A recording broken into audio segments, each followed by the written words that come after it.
tuduhan pasien di-COVID-kan di rumah sakit. Ini dulu berita yang paling pertama muncul dan saya langsung tanggapi, saya buat tulisan saat itu. Dan ini ya, sumbernya apa? Sumbernya akun sosmed saja. Ada orang posting di Facebook, tulisannya seperti ini, akhirnya terbongkar bisnis mereka gitu.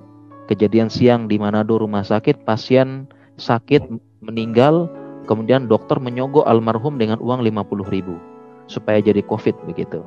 Jadi hanya berdasarkan postingan akun sosmed seseorang dan siapa orang ini kita belum tahu, langsung dipercaya seperti itu. Jadi cuma postingan akun-akun sosmed, orangnya tidak diketahui siapa, bagaimana orangnya, valid apa enggak, dicek di lapangan langsung ya. Dan inilah ya waktu itu puncak-puncaknya awal-awalnya tuduhan pasien di-COVID-kan di rumah sakit. Dan ternyata klarifikasinya bahwasanya itu rumah sakit Kristen. Ya, agamanya mayoritas Kristen. Ya, jadi di Manado mayoritas memang Kristen. Nah, rumah sakit Kristen ini yang meninggal Muslim. Nah, rumah sakit Kristen ini nggak tahu cara menyelenggarakan jenazah secara Islam. Dia nggak tahu, apalagi pasiennya COVID. Nah, sehingga manajemen dari rumah sakit Kristen tersebut ya berinisiatif memberikan uang santunan kepada keluarga agar cari orang untuk menyelenggarakan jenazah secara Islam. Karena kami rumah sakit Kristen, kami nggak tahu cara menyelenggarakan jenazah secara Islam apalagi dengan pasien yang COVID seperti itu. Nah, ini adalah terjadi salah miskomunikasi. Nah, sebagian orang ya yang nggak tahu saat itu mengira uang itu uang sogokan. Akhirnya yang menyebar yaitu disogok supaya positif, padahal ini dan sebagainya. Contoh lagi, sampai ada pertanyaan ya, Ustadz apa hukumnya tanda tangan pernyataan COVID? Padahal nggak COVID. Kalau nolak disuruh bayar. Tapi kalau tanda tangan gratis katanya. Nah, seperti ini kan makin pasien di COVID kan. Ya, kemudian dipaksa kita menandatangani supaya COVID seperti itu. Ya, ini fakta kejadian nyata di mana-mana seperti itu. Nah, ini ada penjelasannya. Jadi intinya kalau tanda tangan COVID ya itu nggak bayar. Tapi kalau nggak mau tanda tangan bayar. Ini kan seolah-olah diancam gitu kan ya.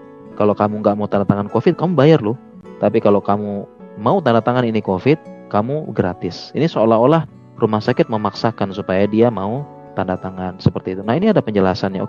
Jadi yang pertama, rumah sakit itu pasti dia akan melakukan pemeriksaan PCR di lab. Ini tugas saya memeriksa, memverifikasi, mengeluarkan hasil. Kalau memang hasilnya positif, ya kita bilang positif seperti itu. Nah, kalau diagnosisnya positif, maka tidak bayar karena semua pasien COVID itu dapat subsidi dari pemerintah. Dia hanya bayar sedikit. Tapi kalau bukan pasien COVID, dia harus bayar karena dia disubsidi dari pemerintah. Semua COVID itu disubsidi pemerintah, nggak bayar. Tapi kalau dia bukan COVID, bayar. Nah, karena hasil labnya itu positif, ya udah mau nggak mau rumah sakit menulisnya positif. Tapi kalau keluarga menolak, berarti dia harus bayar. Karena kalau bukan COVID, ya dia nggak dapat subsidi. Keluarga harus bayar tanda tangan seperti itu. Ya, dan perlu diketahui biaya penanganan COVID itu ditanggung dulu pakai uangnya rumah sakit, baru nanti diklaim. Kalau tidak ada tanda tangan keluarga penanggung jawab pasien, rumah sakit nggak bisa klaim ke pemerintah nanti. Makanya harus tanda tangan seperti itu.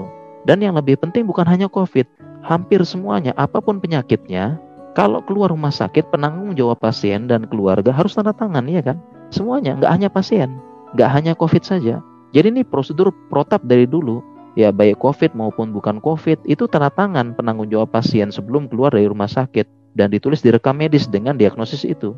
Hanya saja sekarang karena COVID ya perlu ditekankan lagi. Jadi semua penyakit pasti keluarganya atau penanggung jawab pasien tanda tangan sebelum keluar dari rumah sakit. Kan ada kan surat informed consent namanya. Tapi karena ada informasi di COVID kan apa dan sebagainya, maka mereka pun membawa ini ke arah konspirasi.